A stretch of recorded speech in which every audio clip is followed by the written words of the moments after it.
What's the meaning of belch?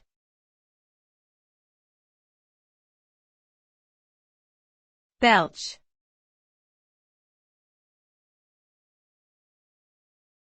Belch.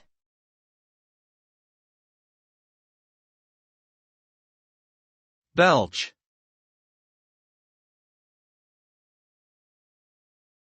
Belch.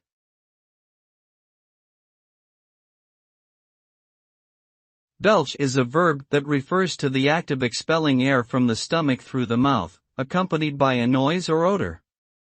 Belching can occur as a result of swallowing air, drinking carbonated beverages, or eating certain types of foods. It can also be a symptom of digestive conditions such as gastroesophageal reflux disease, GERD, or peptic ulcer disease. While belching is a common bodily function, excessive or frequent belching may indicate underlying health problems and should be addressed by a healthcare professional.